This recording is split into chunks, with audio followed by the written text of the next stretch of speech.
Hi friends, ಎಲ್ಲರೂ ಹೇಗಿದ್ದೀರಾ? I hope ನೀವೆಲ್ಲ ಚೆನ್ನಾಗಿದ್ದೀರಾ ಅಂತ ನಾನು ಭಾವಿಸ್ತೀನಿ. Welcome back to my channel. ಇವತ್ತಿನ ನನ್ನ ಪಿಗ್ಮೆಂಟೇಷನ್ ರುಟೀನ್ ಮತ್ತೆ ನಾನು ನಿಮ್ಮ ಜೊತೆ ಶೇರ್ ಮಾಡ್ಕೊಳ್ತಾ ಇದ್ದೀನಿ. ಈ ಒಂದು ಪಿಗ್ಮೆಂಟೇಷನ್ ರುಟೀನ್ ನೀವೇನಾದರೂ ಒಂದ್ಸತಿ ಟ್ರೈ ಮಾಡಿದ್ರಿ ಅಂತಂದರೆ ಖಂಡಿತ ನಿಮ್ಮ ಮುಖದ ಮೇಲಿರುವಂಥ ಸುಕ್ಕು, ಕಲೆ, ಹಾಗೆ ಪಿಗ್ಮೆಂಟೇಷನ್ ಆಗಿರ್ಬೋದು, ಮೆಲಾಸ್ಮಾ ಆಗಿರ್ಬೋದು, ಹಾಗೆ ಕೆಲವರಿಗೆ ಡಾರ್ಕ್ ಸರ್ಕಲ್ಸ್ ಇರುತ್ತೆ ಕಣ್ಣತ್ರ, ಅದಾಗಿರ್ಬೋದು. ಹಾಗೆ ಕೆಲವರಿಗೆ ಏಜ್ಗೂ ಮುಂಚೆನೆ ಸ್ಕಿನ್ ಒಂದು ರೀತಿಲಿ ಡಲ್ ಆಗಿರುತ್ತೆ ಸ್ಕಿನ್ ಅಂಥವ್ರಾಗಿರ್ಬೋದು. ಖಂಡಿತ ಇದನ್ನ ಉಪಯೋಗಿಸ್ಬೋದು. ಯಾಕೆ ಅಂತಂದರೆ ಇದರಲ್ಲಿ ಯಾವುದೇ ರೀತಿಯ ಕೆಮಿಕಲ್ ಇಲ್ಲ. ಎಲ್ಲ ಹೋಮ್ ರೆಮಿಡಿಗಳನ್ನ ಮನೆಯಲ್ಲಿ ಸಿಗುವಂಥ ಪದಾರ್ಥಗಳನ್ನ ನಾವು ತೊಗೊಂಬಂದು ಉಪಯೋಗಿಸ್ತಿರೋದು. ಹಾಗಾಗಿ ಕಣ್ಣು ಮುಚ್ಕೊಂಡು ಎಲ್ಲರೂ ಕೂಡ ಟ್ರೈ ಮಾಡ್ಬೋದು. ಹಾಗೆ ಕೆಲವೊಂದು ಪದಾರ್ಥಗಳು ಅದರಲ್ಲಿ ನಿಮಗೆ ಒಂದು ಗ್ಲಿಸರಿನ್ ಆಗಿರ್ಬೋದು, ನಿಂಬೆಹಣ್ಣು ಆಗಿರ್ಬೋದು, ಅದೆಲ್ಲ ಸ್ವಲ್ಪ ಆಗಲ್ಲ ಅಂತಂದವರು ಪ್ಯಾಚ್ ಟೆಸ್ಟ್ ಮಾಡಿ ಆಗುತ್ತೆ ಅಂತಂದರೆ ಖಂಡಿತ ಅದಾಗಿ ನೀವು ಉಪಯೋಗಿಸಿ. ಬನ್ನಿ ಇವತ್ತಿನ ವಿಡಿಯೋಗೆ ಹೋಗೋಣ. ಹಾಗೆ ವಿಡಿಯೋಗೆ ಹೋಗೋಕ್ಕೂ ಮುಂಚೆ ಏನು ಮಾಡಬೇಕು, ಚಾನಲ್ ಯಾರಾದರೂ ಹೊಸೊಬ್ಬರು ನನ್ನ ಚಾನಲ್ನ ನೋಡ್ತಾ ಇದ್ದರೆ ಸಬ್ಸ್ಕ್ರೈಬ್ ಮಾಡ್ಕೊಂಡು ಸಪೋರ್ಟ್ ಮಾಡಬೇಕು. ಓಕೆನಾ? ವಾಯ್ಸ್ ಒಂದು ಸ್ವಲ್ಪ ಹೋಗಿದೆ, ಕೋಲ್ಡ್ ಕಾಫಿ ಫೀವರ್ 2 ಡೇಸಿಂದ. ಹಾಗಾಗಿ ಬನ್ನಿ ಈಗ ವಿಡಿಯೋಗೆ ಹೋಗೋಣ. ನೋಡಿ, ಈ ಪ್ಯಾಕನ್ನು ತಯಾರು ಮಾಡ್ಕೊಳ್ಳೋದಕ್ಕೆ ನಮಗೆ ಬೇಕಾಗಿರುವಂಥದ್ದು ಇಷ್ಟು ಸಾಮಗ್ರಿಗಳು. ಮೊದಲನೇದಾಗಿ ಬಾದಾಮು, ಹಾಗೆ ಇದು ಪಿಟ್ಕರಿ ಪೌಡರು. ಪಿಟ್ಕರಿಯನ್ನು ನಾನು ಪ್ರತಿ ದಿವಸ ನನ್ನ ಸ್ಕಿನ್ ಪಿಗ್ಮೆಂಟೇಷನ್ ರುಟೀನಲ್ಲಿ ಯೂಸ್ ಮಾಡ್ತೀನಿ. ಹಾಗಾಗಿ ಪೌಡರ್ನ ಮಾಡಿ ಇಟ್ಕೊಂಡಿದ್ದೀನಿ. ಪಿಟ್ಕರಿ ಬೇಕಾಗುತ್ತೆ, ಹಾಗೆ ಸ್ವಲ್ಪ ಕಾಫಿ ಪುಡಿ ಬೇಕಾಗುತ್ತೆ, ಹಾಗೆ ಇದು ಅಕ್ಕಿ ಹಿಟ್ಟು, ಇದು ಕುಂಕುಮಾದಿ ತೈಲಮು, ಇದು ಎಳನೀರು ಅಂದರೆ ಕಾಯಿ ಹೊಡೆದಿರೋ ನೀರು ಇರುತ್ತಲ್ವಾ ಅದು, ಹಾಗೆ ಸ್ವಲ್ಪ ಅಲೋವೆರಾ ಬೇಕಾಗುತ್ತೆ. ಫ್ರೆಶ್ ಅಲೋವೆರಾ ಇತ್ತು, ಹಾಗಾಗಿ ನನಗೆ ಎಷ್ಟು ಬೇಕೋ ಅಷ್ಟು ಕಟ್ ಮಾಡಿ ಇಟ್ಕೊಂಡಿದ್ದೀನಿ. ಫ್ರೆಶ್ ಅಲೋವೆರಾ ಇಲ್ಲ ಅಂತಂದರೆ ನೀವು ಅಂಗಡಿಯಿಂದ ತಂದು ಯೂಸ್ ಮಾಡ್ತೀವಲ್ವಾ, ಮೆಡಿಕಲ್ ಶಾಪಿಂದ, ಅದನ್ನು ಕೂಡ ನೀವು ಯೂಸ್ ಮಾಡ್ಕೋಬೋದು. ಓಕೆನಾ? ಈಗ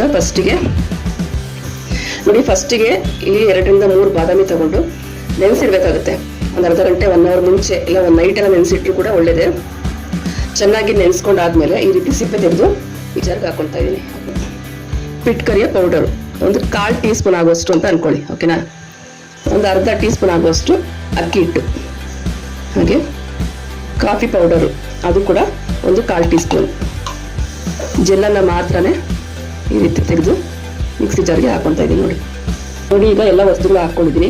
ಇದಕ್ಕೆ ಗ್ರೈಂಡ್ ಮಾಡೋದಕ್ಕೆ ಎಷ್ಟು ಬೇಕಾಗುತ್ತೆ ಅಷ್ಟು ನೋಡಿಕೊಂಡು ಎಳನೀರನ್ನು ಅಂದರೆ ಕಾಯಿ ಹೊಡೆದಂಥ ನೀರನ್ನು ಸೇರಿಸ್ಕೊಳ್ತಾ ಇದ್ದೀನಿ.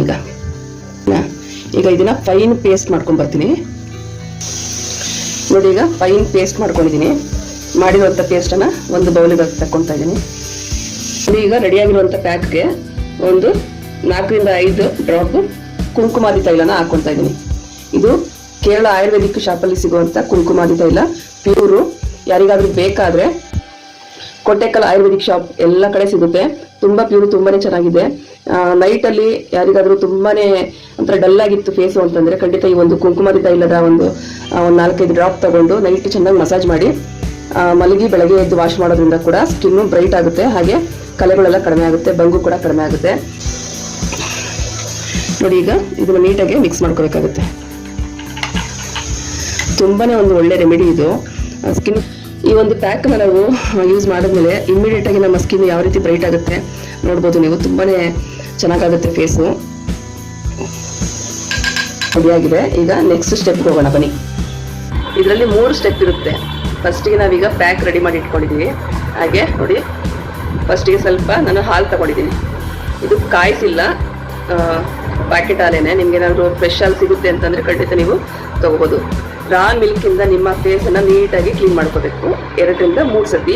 ಕಾಟನ್ನು ನಮಗೆ ಯಾವುದೇ ರೀತಿ ಕಲೆ ಬರಬಾರ್ದು, ಅಲ್ಲಿವರೆಗೂ ಕೂಡ ಒಂದು 2 ರಿಂದ 3 ಸತಿ ರಾ ಮಿಲ್ಕಲ್ಲಿ ನೀಟಾಗಿ ಫೇಸನ್ನು ಕ್ಲೀನ್ ಮಾಡ್ಕೋಬೇಕಾಗುತ್ತೆ. ಹಾಲಿಂದನೇ ಯಾಕಪ್ಪ ಕ್ಲೀನ್ ಮಾಡ್ಕೊಳ್ಳೋದು ಅಂತಂದರೆ, ಹಾಲಿಂದ ನಾವು ಫೇಸನ್ನು ಕ್ಲೀನ್ ಮಾಡೋದ್ರಿಂದ ಏನಾದರೂ ಡಸ್ಟು ನಮ್ಮ ಸ್ಕಿನ್ನಲ್ಲಿ ಕೂತಿರುವಂಥದ್ದು ಕ್ರೀಮ್ಗಳಾಗಿರ್ಬೋದು ಅದೆಲ್ಲ ನೀಟಾಗಿ ರಿಮೂವ್ ಆಗುತ್ತೆ. ಹಾಗಾಗಿ ಹಾಲಿಂದ ನನಗೆ ಫೇಸನ್ನು ಕ್ಲೀನ್ ಮಾಡ್ಕೊತಾ ಇದ್ದೀನಿ. ರಾ ಮಿಲ್ಕು ಸ್ಕಿನ್ಗೂ ಕೂಡ ಒಳ್ಳೆಯದು. ನಮ್ಮ ಡಲ್ ಆಗಿರುವಂಥ ಸ್ಕಿನ್ನನ್ನು ಬ್ರೈಟ್ನಿಂಗ್ ಮಾಡೋದಕ್ಕೆ ಹೆಲ್ಪ್ ಆಗುತ್ತೆ ಹಾಲು. ಹಂಗಾಗಿ ಹಾಲಿಂದ ಫೇಸ್ ವಾಶ್ ಮಾಡೋದು ಒಳ್ಳೆಯದು. ನೋಡಿ, ಇದೇ ರೀತಿ 2 ರಿಂದ 3 ಸತಿ ನಾವು ಕಾಟನಿಂದ ಹಾಲಲ್ಲಿ ಡಿಪ್ ಮಾಡಿಕೊಂಡು ನೀಟಾಗಿ ಕ್ಲೀನ್ ಮಾಡ್ಕೋಬೇಕು.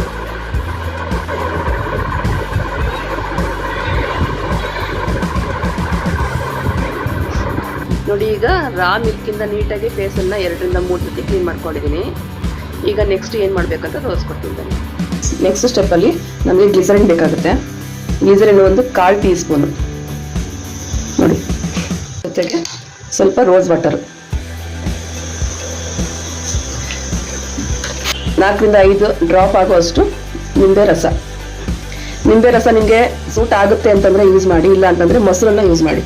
ಸೂಟ್ ಆಗಲ್ಲ ಅಂತಂದವರು ಮೊಸರನ್ನ ಯೂಸ್ ಮಾಡಿ, ಸೂಟ್ ಆಗುತ್ತೆ ಅಂತಂದವರು ನಿಂಬೆ ರಸನ ಯೂಸ್ ಮಾಡಿ. ಈ ಒಂದು ಮಿಶ್ರಣ ನಮಗೆ ನಮ್ಮ ಸ್ಕಿನ್ ಮೇಲೆ ಯಾವ ರೀತಿ ಕೆಲಸ ಮಾಡುತ್ತೆ ಅಂತಂದರೆ, ನಾವು ಹೊರಗಡೆ ಓಡಾಡಿ ಬಂದಿರ್ತೀವಿ, ಸ್ಕಿನ್ ಟ್ಯಾನ್ ಆಗಿರುತ್ತೆ, ಅದೆಲ್ಲ ಸ್ಕಿನ್ ಟ್ಯಾನನ್ನು ರಿಮೂವ್ ಮಾಡುತ್ತೆ. ನಾವು ಕಂಟಿನ್ಯೂಸ್ ಆಗಿ ಅಂದರೆ ಪ್ರತಿ ದಿವಸ ಹೊರಗಡೆ ಹೋಗಿ ಬಂದ ಮೇಲೆ ಈ ರೀತಿ ಗ್ಲಿಸರಿನು, ನಿಂಬೆ ರಸ ಹಾಗೆ ರೋಸ್ ವಾಟರಿಂದ ನಮ್ಮ ಫೇಸನ್ನು ಕ್ಲೀನ್ ಮಾಡ್ಕೊಳ್ಳೋದ್ರಿಂದ ಪ್ರತಿ ದಿವಸ ಆಗುವಂಥ ಸನ್ ಟ್ಯಾನು ಕ್ಲಿಯರ್ ಆಗಿ ನಮ್ಮ ಸ್ಕಿನ್ನು ಚೆನ್ನಾಗಿರುತ್ತೆ. ಸನ್ ಟ್ಯಾನ್ ರಿಮೂವ್ ಮಾಡೋದಕ್ಕೆ ಹಾಗೆ ನಮ್ಮ ಫೇಸನ್ನು ಡಲ್ನೆಸ್ ಹೋಗ್ಲಾಡ್ಸೋದಕ್ಕೆ ತುಂಬಾ ಹೆಲ್ಪ್ ಆಗುತ್ತೆ ಈ ಒಂದು ಗ್ಲಿಸರಿನು ಜೊತೆಗೆ ರೋಸ್ ವಾಟರ್, ನಿಂಬೆ ರಸ. ಈಗ ಇದನ್ನು ಹೇಗೆ ಅಪ್ಲೈ ಮಾಡೋದು ಅಂತ ತೋರಿಸ್ಕೊಡ್ತೀನಿ ಬನ್ನಿ. ನೋಡಿ, ಈಗ ರೆಡಿ ಮಾಡ್ಕೊಂಡಿರುವಂಥ ಮಿಶ್ರಣವನ್ನು ಒಂದು ಕಾಟನ್ನಿಂದ ಈ ರೀತಿ ಡಿಪ್ ಮಾಡ್ಕೊಂಡು ನೀಟಾಗಿ ನಮ್ಮ ಫೇಸ್ಗೆ ಅಪ್ಲೈ ಮಾಡ್ಕೋಬೇಕಾಗುತ್ತೆ. ಗ್ಲಿಸರಿನು ನಮ್ಮ ಸ್ಕಿನ್ನನ್ನು ತುಂಬಾ ಸಾಫ್ಟ್ ಮಾಡುತ್ತೆ, ಜೊತೆಗೆ ನಮ್ಮ ಸ್ಕಿನ್ ಮೇಲಿರುವಂಥ ಪಿಗ್ಮೆಂಟೇಷನ್ನು, ಕಲೆಗಳು, ಸುಕ್ಕು ಇದನ್ನೆಲ್ಲ ಕಡಿಮೆ ಮಾಡುತ್ತೆ. ನಿಂಬೆ ರಸ ಬಂದು ನಮಗೆ ಬ್ಲೀಚಿಂಗ್ ಎಫೆಕ್ಟ್ ಕೊಡುತ್ತೆ. ನಿಂಬೆ ರಸ ನ್ಯಾಚುರಲ್ ಆಗಿ ಸಿಗುವಂಥ ವಿಟಮಿನ್ ಸಿ, ನಿಮಗೆಲ್ಲ ಗೊತ್ತಿರೋ ಹಾಗೆ ವಿಟಮಿನ್ ಸಿ ನಮ್ಮ ಫೇಸಿಗೆ ತುಂಬಾ ಒಳ್ಳೇದಲ್ವಾ. ಹಾಗಾಗಿ ನೋಡಿ, ನೀಟಾಗಿ ನಮ್ಮ ಫೇಸಿಗೆ ಈ ಒಂದು ಮಿಶ್ರಣವನ್ನು ಹಾಕೋಬೇಕಾಗುತ್ತೆ. ಸನ್ ಟ್ಯಾನ್ ಆದರೆ ನಾವು ಏನು ಮಾಡ್ತೀವಿ, ತುಂಬ ಜನ ಏನು ಮಾಡ್ತಾರೆ, ಪಾರ್ಲರ್ಗೆ ಹೋಗ್ತಾರೆ, ಸನ್ ಟ್ಯಾನ್ ಆಗಿಬಿಟ್ಟಿದೆ, ಬ್ಲೀಚ್ ಮಾಡಿಸೋಣ ಫೇಸು ಅಂತೇಳಿ. ಪ್ರತಿ ದಿವಸ ಈ ಒಂದು ರೆಮಿಡಿಯನ್ನು ಮಾಡ್ತಾ ಬನ್ನಿ. ನೀವು ಪಾರ್ಲರ್ಗೆ ಹೋಗಿ ಬ್ಲೀಚ್ ಮಾಡಿಸೋವಂಥ ಅವಶ್ಯಕತೆ ಇರೋದಿಲ್ಲ. ಸನ್ ಟ್ಯಾನನ್ನು ಈಸಿಯಾಗಿ ರಿಮೂವ್ ಮಾಡ್ಬೋದು. ಫೇಸ್ಗಷ್ಟೇ ಅಲ್ಲ, ಕುತ್ತಿಗೆ, ಕೈ ಭಾಗ, ಕಾಲು ಭಾಗ ಎಲ್ಲೆಲ್ಲ ನಮ್ಮ ಸ್ಕಿನ್ ಕಪ್ಪಾಗಿರುತ್ತೆ, ಅಲ್ಲಿ ಈ ಒಂದು ರೆಮಿಡಿಯನ್ನು ಮಾಡಿದ್ರೆ ಖಂಡಿತ ನಿಮ್ಮ ಒಂದು ಕಪ್ಪಾಗಿರುವಂಥ ಕಾಲು, ಕೈ, ಮುಖ, ಕುತ್ತಿಗೆ ಇದೆಲ್ಲ ಬಿಳಿ ಬಿಳಿಯಾಗಿ ಹೊಳೆಯುತ್ತೆ. ನೋಡಿ, ಈಗ ನೀಟಾಗಿ ಅಪ್ಲೈ ಮಾಡಿದ್ದೀನಿ. ಇದನ್ನು ಅಪ್ಲೈ ಮಾಡ್ಕೊಂಡಾದ್ಮೇಲೆ ಒಂದು 5 ನಿಮಿಷ ನಮ್ಮ ಮುಖದ ಮೇಲೆ ಇರಲಿ. ಕೆಲವರಿಗೆ ಇದು ಸೆಟ್ ಆಗುತ್ತಾ ಆಗಲ್ವಾ ಅಂತೇಳಿ ಪ್ಯಾಚ್ ಟೆಸ್ಟನ್ನು ಮಾಡಿಕೊಂಡು ಇದನ್ನು ಉಪಯೋಗಿಸಿಯಪ್ಪ, ಓಕೆನಾ.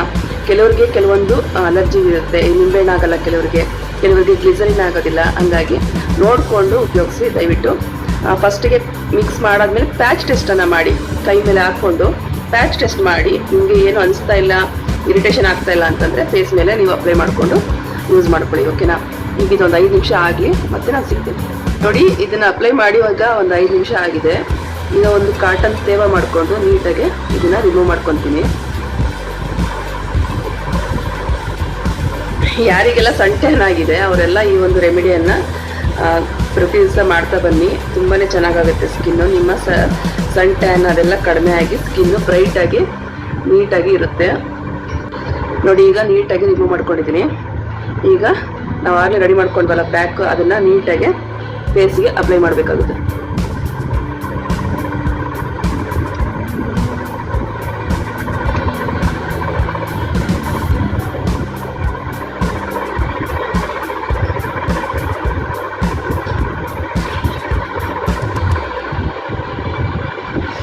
ಬಾದಾಮಿ ನಮ್ಮ ಸ್ಕಿನ್ನಿಗೆ ತುಂಬಾ ಒಳ್ಳೆಯದು. ಬಾದಾಮಿಯಲ್ಲಿರುವಂಥ ಒಂದು ಅಂಶ ನಮ್ಮ ಸ್ಕಿನ್ನಿಗೆ ಹೊಳಪನ್ನು ಕೊಡುತ್ತೆ. ಯಾಕೆಂತಂದರೆ ನಿಮಗೆಲ್ಲ ಗೊತ್ತಿರೋಂಗೆ ಬಾದಾಮಿ ಎಣ್ಣೆ ನಮ್ಮ ಸ್ಕಿನ್ನಿಗೆ ಮಸಾಜ್ ಮಾಡೋದ್ರಿಂದ ಒಳ್ಳೆಯದು ಅಂತ ಹೇಳ್ತೀವಲ್ವಾ. ಅಂದರೆ ಕಪ್ಪು ಕಲೆ ಆಗಿರ್ಬೋದು, ಸ್ಕಿನ್ನು ಡಲ್ ಆಗಿರುತ್ತೆ ನೋಡಿ ಕೆಲವ್ರಿಗೆ, ಅದೆಲ್ಲ ಕಡಿಮೆ ಆಗುತ್ತೆ ಬಾದಾಮಿ ಎಣ್ಣೆ ಉಪಯೋಗಿಸೋದ್ರಿಂದ. ಬಾದಾಮಿಯನ್ನು ಕೂಡ ಅಷ್ಟೇ ನಾವು ಈ ರೀತಿ ನೆನೆಸಿ ಪೇಸ್ಟನ್ನು ಮಾಡಿ ಉಪಯೋಗಿಸೋದ್ರಿಂದ ನಮ್ಮ ಸ್ಕಿನ್ನು ತುಂಬಾ ಗ್ಲೋಯಿಂಗ್ ಆಗಿರುತ್ತೆ, ತುಂಬಾ ಚೆನ್ನಾಗಾಗುತ್ತೆ ಸ್ಕಿನ್.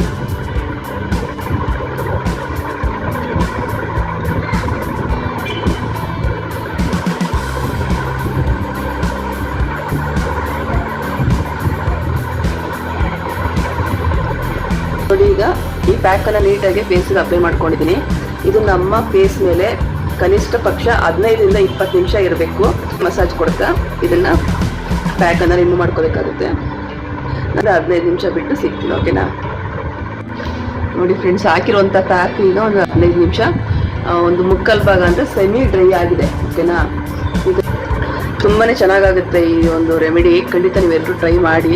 ಪಿಗ್ಮೆಂಟೇಷನ್ ಇದ್ದವರು ಆ ಕ್ರೀಮ್ ಅಂತೆ ಈ ಕ್ರೀಮ್ ಅಂತೆ ಅಂತ ಉಪಯೋಗಿಸಿ ದುಡ್ಡು ಹಾಳು ಮಾಡಿಕೊಂಡು ಅದ್ರ ಜೊತೆಗೆ ನಿಮ್ಮ ಸ್ಕಿನ್ನನ್ನು ಕೂಡ ಹಾಳು ಮಾಡ್ಕೊಳ್ಳೋ ಕೆಲಸ ಮಾಡೋಕ್ಕೆ ಹೋಗಬೇಡಿ.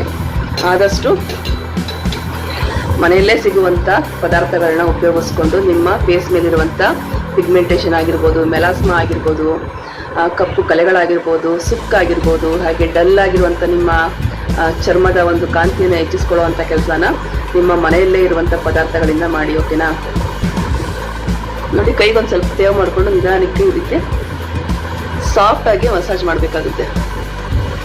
ಸಾಫ್ಟಾಗಿ ನಾವು ಒಂದು ಹಾಕಿರುವಂಥ ಪ್ಯಾಕನ್ನು ಜಾಸ್ತಿ ಫೋರ್ಸಾಗಿ ಸ್ಕಿನ್ ಮೇಲೆ ನಾವು ರಬ್ ಮಾಡಬಾರ್ದು. ಯಾವಾಗಲೂ ಅದಷ್ಟು ಸಾಫ್ಟಾಗಿ ನಿಧಾನವಾಗಿ ರೀತಿ ಜೆಂಟಲಾಗಿ ಮಸಾಜ್ ಕೊಟ್ಟು ಹಾಕಿರುವಂಥ ಪ್ಯಾಕನ್ನು ನೀಟಾಗಿ ತೆಕ್ಕೋಬೇಕಾಗುತ್ತೆ. ಮೂಗಿನ ಮೇಲೆ ವೈಟ್ ಹೆಡ್ಸು, ಬ್ಲ್ಯಾಕ್ ಹೆಡ್ಸು ಅಂತ ಇದ್ರೂ ಕೂಡ ಇದರಲ್ಲಿ ಹೊಟ್ಟೋಗುತ್ತೆ.